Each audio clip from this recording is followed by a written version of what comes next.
నేను మీ singer Pravasthi. So నేను ఇప్పుడు ఈ వీడియో చేయడానికి కారణం పార్థతీగ సిల్వర్ జూబ్లీ సిరీస్లో జరిగిన ఇంజస్టిస్ అంతా ఎక్స్పోజ్ చేద్దామని.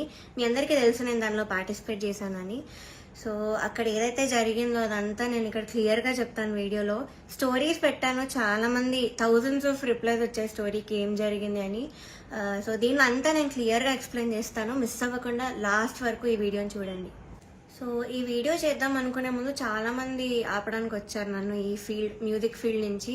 బికాజ్ నీ కెరియర్ ఎఫెక్ట్ అవుతుంది, నీకు మంచి ఫ్యూచర్ ఉంది, ఎందుకు పాడు చేసుకుంటున్నావు అని చాలా మంది ఆపడానికి ట్రై చేశారు. కానీ నేను ఇంకా డిసైడ్ అయ్యాను నాకు మ్యూజిక్ ఫీల్డ్కి సంబంధం ఉండదు అని. బికాజ్ ఇంత ఇండస్ట్రీస్ జరిగేటప్పుడు నాకు ఉండాలని లేదు. పార్థతీగ రియాలిటీ షోస్ అనే కాదు, దాని బయట కూడా చాలా జరుగుతున్నాయి. I make a different video for that. కానీ ఈ వీడియో మాత్రం ఓన్లీ ఫర్ పార్థతీగ. సో నేను డిసైడ్ అయింది అందుకే. చాలా ఇంజస్టిస్ జరుగుతుంది అండ్ ఎవరు కూడా nobody should suffer all that. అందుకే నేను ఈ వీడియో చేస్తున్నాను. ఆల్సో చాలా మంది అడిగారు అసలు ఈ సీజన్కి ఎందుకు వెళ్ళావు, అసలు మళ్ళీ ఎందుకు వెళ్ళావు పార్థతీగకి, సూపర్ సింగర్లో విన్నర్ అయ్యావు కదా అని చాలా మంది పెట్టారు. ద రీజన్ ఇస్ యాక్చువల్లీ నేను 2017లో ఎస్పీబీ సార్ ఉన్నప్పుడు పాడాను. చాలా చాలా బాగా జరిగింది ఆ సీజన్. అసలు ఎలాంటి ట్రామాటిక్ ఎక్స్పీరియన్స్ అవ్వలేదు, చాలా హ్యాపీగా సాగిపోయిన సీజన్ అంతా కూడా. అప్పుడు డైరెక్టర్ శాస్త్రి అంకుల్ ఉండేవాళ్ళు అండ్ ప్రొడక్షన్ హౌస్ కూడా డిఫరెంట్ ఉండేది అప్పట్లో, ఇప్పుడున్న ప్రొడక్షన్ కాదు. సో అది చాలా పీస్ఫుల్గా చాలా బాగా జరిగింది ఫైనల్స్ వరకు కూడా. అండ్ నాకైతే చాలా ఐవ్ లెర్న్ సో మచ్ ఆ సీజన్లో, చాలా బాగుండింది. సో అదే ఎక్స్పెక్టేషన్తో ఈ సీజన్కి వచ్చాను. ఆల్సో ఎక్స్పోజర్ వస్తుంది కదా అని. సూపర్ సింగర్ విన్నాక నాకు అంత ఆపర్చునిటీస్ ఏం రాలేదు. సో దీనిలో చేస్తే వస్తుంది కదా, ఎక్స్పోజర్ ఉంటుంది కదా అని ఒక థాట్తో వచ్చాను. అండ్ దానిలో తప్పేం లేదు కదా. సో ఆ ఒక్క థాట్తోనే నేను ఈ సీజన్కి వచ్చాను. కానీ అంతా ఆపోజిట్ జరిగింది. సో మొన్న థర్డ్ షెడ్యూల్ షూట్ అయింది. టాప్ 12లో నన్ను ఎలిమినేట్ చేశారు. యాక్చువల్లీ ఫస్ట్ షెడ్యూల్ నుంచి కూడా చాలా జరిగాయి. అప్పుడే నేను క్విట్ అవుదాం అనుకున్నాను, బట్ కాంట్రాక్ట్ సైన్ చేశాను. So I had no option. మీరు అనుకోవచ్చు ఎలిమినేట్ అయింది కాబట్టి ఇదంతా ఇప్పుడు కోపంతో చెప్తుందేమో అని. కానీ కాదు, ఉన్నప్పుడు నేను చెప్పలేను. కానీ ఎలిమినేట్ చేశాక నాకు ఆ ధైర్యం వచ్చింది అంతా చెప్పడానికి.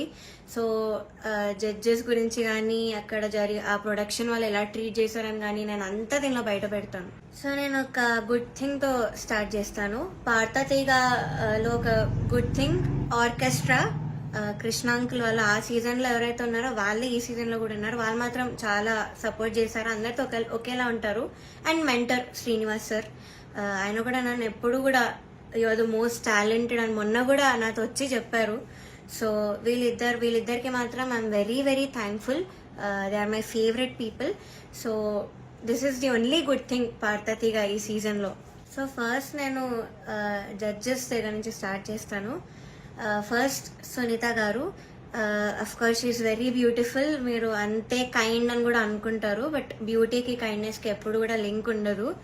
సో ఓకే, మీరు అబ్జర్వ్ చేయండి ఫస్ట్ ఎపిసోడ్ నుంచి కూడా ప్రతిసారి నేను స్టేజ్ మీదకి వచ్చిన ప్రతిసారి వాడు ఒక ఫేస్ ఇస్తారు. అది ఎవరికి పెట్టరు ఆ ఫేస్, బట్ ఓన్లీ నాకు ఆ డిస్గస్టెడ్ లుక్ పెడతారు ఫేస్ మీద. ఇది యాక్చువల్లీ చాలా మంది వెల్ విషర్స్, నా ఫ్యాన్ పేజెస్ అందరూ కూడా నన్ను అడిగారు. కాబట్టి నేను స్క్రీన్ షాట్స్ పెడతాను. ఇది ఎందుకు ఇలా did something happen behind the screen, ఏమైనా అయ్యిందా మీ ఇద్దరికి, లేకపోతే ఏమైనా గొడవ అయిందా అని ఇలా చాలా మంది అడిగారు. ఎందుకు ఆవిడ అలా ఫేస్ పెడుతున్నారు మీరు రాగానే అని. సో కానీ నేను చాలా డిఫెండ్ చేయడానికి ట్రై చేశాను. బికాజ్ నాకు అప్పుడు తెలీదు, నేను ఏదో అలా ఆలోచిస్తున్నాను, వీళ్ళందరూ అలా ఆలోచిస్తున్నారేమో అనుకున్నాను. నాకు తెలియదు అప్పట్లో, ఐ డెంట్ రియలైజ్. సో నేను డిఫెండ్ చేశాను కూడా. సో నాకు ఎప్పుడు క్లారిటీ వచ్చిందంటే అంతరామమయం పాడే ముందు సౌండ్ చెక్ అయ్యేటప్పుడు ఇన్ ఇయర్స్ పెట్టుకున్నాను. అండ్ ఆవిడ దగ్గర ఒక మైక్ ఉంది, అది ఆన్ ఉంది. అది పాపం వాడికి తెలీదు, మైక్ ఆన్ ఉంది, నేను ఇన్ ఇయర్స్ పెట్టుకున్నాను. సో కీరవాణి గారితో ఇలా చెప్తున్నారు అనమాట, ఈ అమ్మాయికి అసలు హై రేంజ్ వాయిసే కాదు, హై పిచ్ రాదు, కానీ మేనేజ్ చేసేస్తారు, మీరు చూడండి, ఈ సాంగ్లో తెలుస్తుంది చూడండి మీకు, అది ఇదని చాలా ఎక్కిస్తున్నారు సార్కి. And it hurt me so bad stage మీద నించున్నప్పుడు. అప్పటికే నా సెల్ఫ్ ఎస్టీమ్ ఇలా ఆల్మోస్ట్ కిందకి దిగిపోయింది. చాలా ఏడుపు వచ్చేసింది ఆ టైంకి.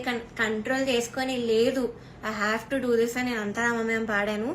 అండ్ ఆ పాటకు వచ్చిన అప్రిసియేషన్ నాకు ఇంకే పాటకు రాలేదు అప్పటి వరకు.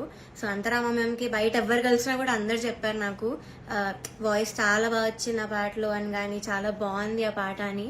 అది యాక్చువల్లీ చాలా సాంగ్స్ ఇచ్చాం, రాముడు రౌండ్కి చాలా ఇచ్చాము. నేను ఏది ఇచ్చినా వద్దు వద్దు వద్దు అంటే ఇంకా లాస్ట్ ఆప్షన్గా మేల్ సాంగ్ ఇచ్చాను, అంతరామమయం. సో అదే సెలెక్ట్ చేశారు and I tried my best. Male song అయినా కూడా I gave my best. And of course నాకు ప్రతి సాంగ్కి ఆవిడ దగ్గర నుంచి నెగిటివ్ కామెంట్స్ వచ్చాయి. అది మీరు నమ్ముతారు, జడ్జెస్ ఏదంటే అదే నిజం అనుకొని మీరు అఫ్ కోర్స్ నమ్ముతారు, ఓకే. బట్ అదర్ కంటెస్టెంట్స్ పాడేటప్పుడు I even give their names. ఇద్దరు, శ్రీధృతి అండ్ గాయత్రి అక్క, వీళ్ళిద్దరు పాడేటప్పుడు పిచ్చింగ్, ఎస్పెషలీ ధృతికి చాలా పిచ్చింగ్ ఇష్యూ వచ్చేటప్పుడు అయితే ఆవిడ ఇలా సైగలు చేసేవాళ్ళు, షార్ప్ అయితే ఇలా చెప్పేవాళ్ళు, అని మేము అందరం చూసాము. గాయత్రి అక్క కూడా షార్ప్ అయితే ఇలా కింద ఫ్లాట్ బాడ్ అని చెప్పేవాళ్ళు, మొన్న కూడా అయింది అది. సో అంటే నాకు తప్పు లేకపోయినా మీరు అక్కడ కామెంట్స్ లో చెప్తున్నారు, వీళ్ళు చేసాక కూడా మీరు అక్కడ చెప్పకుండా సైగలు చేస్తున్నారు. సో అక్కడ నాకు నా మీద ఎందుకో గ్రడ్జ్ పెట్టుకున్నారు అని కూడా అర్థమైంది. Chandrabose garu, we all know he's a lyricist. So ఆయన రెస్పాన్సిబిలిటీ, లిరిక్స్ తప్పులుంటే ఆయన చెప్పాలి. సో నన్ను ఫస్ట్ 2 ఎపిసోడ్స్ బాగా మెచ్చుకున్నారు. ఇలాగ ప్రతి నోట్ కానీ భావం కానీ అసలు వదలకుండా పాడుతామని కూడా చెప్పారు నాకు. అయితే రాముడు రౌండ్ లో వీళ్ళందరు ట్రూ కలర్స్ అన్ని బయటపడ్డాయి. ఫస్ట్ సునీత గారిది నేను చెప్పినట్టు మైక్ లో మాట్లాడేశారు, ఇన్ ఇయర్స్ ఉన్నాయని నాకు తెలియక. అండ్ చంద్రబోస్ గారు పాపం లిరిక్స్ లో నాకు ఒక్క మిస్టేక్ కూడా నేను ఛాన్స్ ఇవ్వలేదు ఆయనకు చెప్పడానికి. సో దానిలో చెప్పలేక ఆదృత లేదు అని ఒక కామెంట్ ఇచ్చారు. అది ఇంకేం చేయాలి, మేల్ సాంగ్ సేమ్ ఇంపాక్ట్ ఒక ఫీమేల్ వాయిస్ నుంచి మీరు ఎక్స్పెక్ట్ చేయలేరు.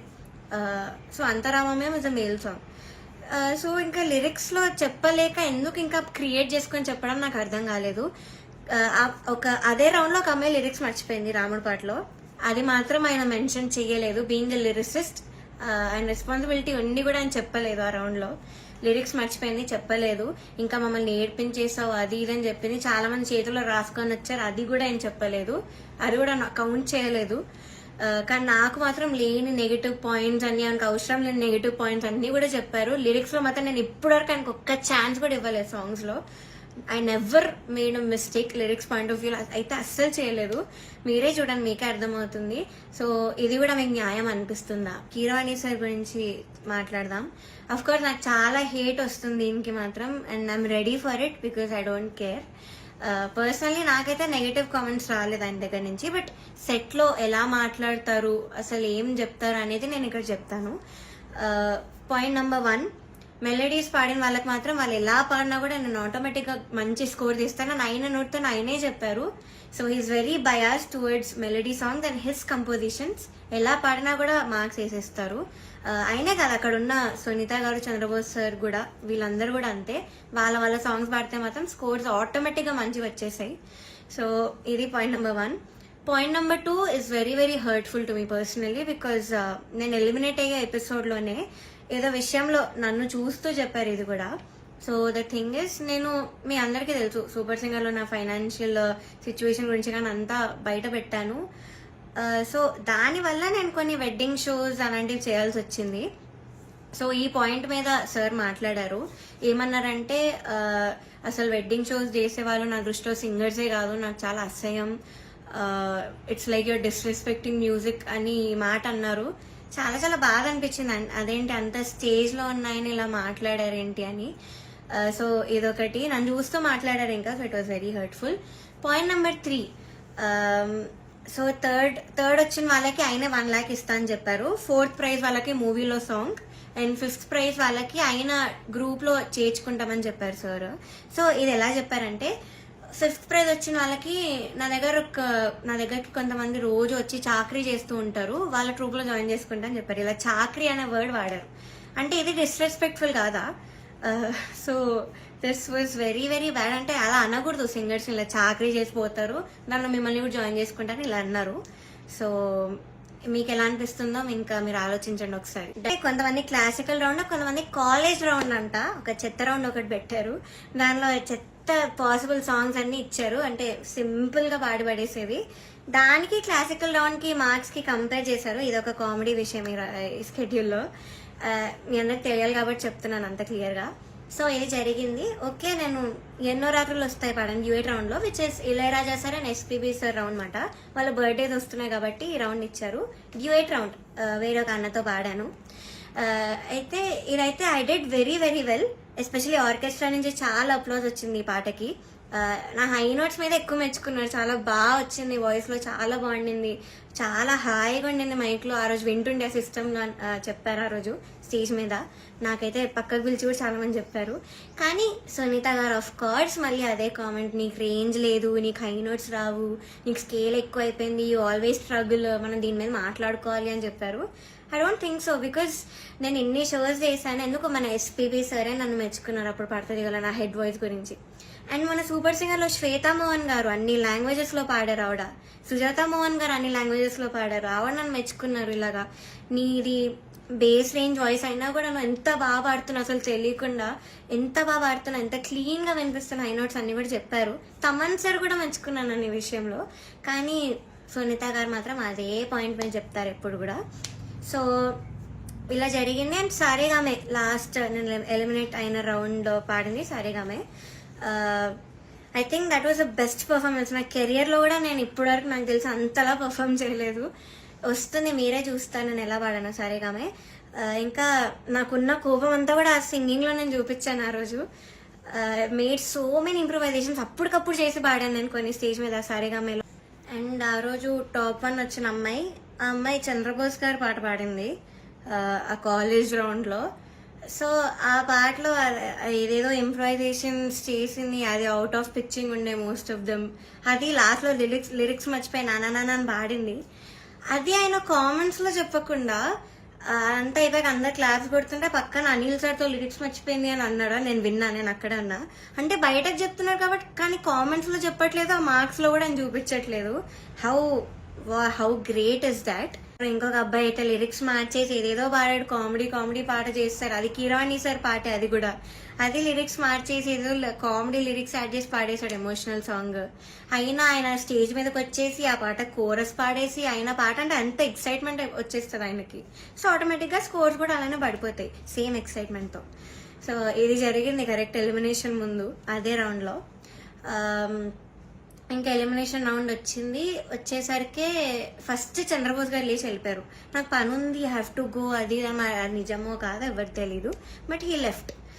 మంచిగా హ్యాపీగా వెళ్ళిపోయారు ఆయన. కరెక్ట్ 5-6 ఉన్నప్పుడు కిరాణి సార్ ఈయన కూడా లేచి వెళ్ళిపోయారు. హీ వాజ్ లైక్ నాకు ఈ టెన్షన్ నా వల్ల కాదు, నాకు ఇంకేం సంబంధం లేదని లేచి వెళ్ళిపోయారు. బికాస్ ఆయన మనస్సాక్షికి తెలుసు అక్కడ. సో లేచి వెళ్ళిపోయారు. కానీ సునీత గారు మాత్రం అఫ్ కోర్స్ నా మీద అంత గ్రడ్జ్ ఉన్నప్పుడు నేను ఎలిమినేట్ అవ్వడం చూడాలి కదా. సో ఆవిడ మాత్రం అలానే కూర్చున్నారు, ఎంత ఒక ఈవిల్ స్మైల్తో ఫేస్ మీద. I still remember that face, నా మైండ్లో తిరుగుతుంది అది. నేను మాత్రం ఏడుపు కంట్రోల్ చేసుకుంటున్నా, ఐఎమ్ కంట్రోలింగ్ లేదు, ఐ షుడెంట్ క్రై. నన్ను ఇంత టార్చర్ పెట్టారు, నేను ధైర్యంగా బయట పెట్టాలి, దానికి నేను ఏడవకూడదు, నేను మంచిగా ఎలిమినేట్ అవ్వాలి హ్యాపీగా అనుకున్నాను. సో నేను మాత్రం మంచి స్మైల్ పెట్టుకొని నించున్నా. అయితే లాస్ట్ ముగ్గురు ఉన్నాం లాస్ట్కి. ఒకరు సేవ్ అయ్యారు, నేను ఇంకా ఇంకొక అన్న ఎలిమినేట్ అయిపోయాము, ఇద్దరం ఎలిమినేట్ అయ్యాము. అయ్యాక నాకు కొంచెం ఐ గాట్ ఎమోషనల్గా, అయినా కంట్రోల్ చేసుకొని వెంటనే ఐ గేవ్ అ స్మైల్. అయితే my mother she saw all of these కదా, సో ముందు నుంచి తట్టుకుంటూ వస్తున్నాం, ఇంకా తన వల్ల కాలేదు. సో మా మదర్ స్టేజ్ మీదకి వచ్చి నన్ను తీసుకెళ్ళిపోవడానికి ట్రై చేశారు అక్కడి నుంచి, ఆ ట్రాఫీ ఇవేం తీసుకోకు, వద్దు వెళ్ళిపోదామని. సో అదే ఎమోషనల్ మైండ్ సెట్తో సునీత గారి దగ్గరికి వెళ్ళి ఎందుకు ఇంత అన్యాయం చేశారు నేను ఇలానే అనింది మా మదర్. బట్ సునీత గారు ఆవిడ రిప్లై మాత్రం, నువ్వు వెళ్ళి ఇక్కడ ముందు ఇక్కడి నుంచి దయచేయి అనింది. ముందు ఇక్కడి నుంచి బయటకు వెళ్ళిపో అన్న వేలో ఆవిడ మాట్లాడారు, ఇలానే నువ్వు అన్నారు, which was very very cheap. అసలు ఎవరు ఎక్స్పెక్ట్ చేయరు అలాంటి జడ్జ్ నుంచి ఇలాంటి మాటలు వస్తాయని. నేను కూడా ఎలిమినేట్ అయిన షోస్ కూడా ఉన్నాయి, నేను తమిళ్లో పాడి ఎలిమినేట్ అయ్యాను టాప్ 5లో, హాఫ్ మార్క్లో ఎలిమినేట్ అయ్యాది కూడా. అప్పుడు మేమేమి ఇలా ఎమోషనల్ అయిపోయి ఏం చేయలేదు, బికాస్ ఆ జడ్జెస్ అంత బాగా మాట్లాడారు కాబట్టి మాతో. చిత్రామ్మ ఎంత బాగా మాట్లాడతారు, ఇప్పుడు కూడా ఎంత బాగా ట్రీట్ చేస్తారు ఆవిడ కాల్ చేసి కూడా మాట్లాడాను నేను ఎలిమినేట్ అయ్యాక. మమ్మీతో మాట్లాడారు, మనో సార్ కాల్ చేశారు, మాల్గుడి శుభమ్మ మాట్లాడారు. అలా మాట్లాడతారు కానీ నువ్వు ఇక్కడి నుంచి వెళ్ళిపో, దయచేయి ఇక్కడి నుంచి దయచేయి అని అలా చెప్పారు ఆవిడ. అలాంటి వాళ్ళని మీరు ఇక్కడ ఎంత హైప్ చేసి పైన పెడతారు, ఐ డోంట్ అండర్స్టాండ్ వై. ఇప్పటికైనా మీకు అర్థం కావాలి వాళ్ళ గురించి. కానీ ఎందుకో మీ మైండ్ సెట్స్కి ఎక్కదు. నాకు డౌటే, నేను చెప్పేది కూడా మీకు ఎక్కుతుందో లేదో, కానీ నేనైతే అంత ధైర్యంగా బయట పెట్టాను. బికాజ్ నేను ఈ కెరియర్ వదిలేద్దామని డెసిషన్కి వచ్చాక నేను ఇవన్నీ బయట పెడుతున్నాను, బికాజ్ నాకు ఇంకా రావు ఆపర్చునిటీ.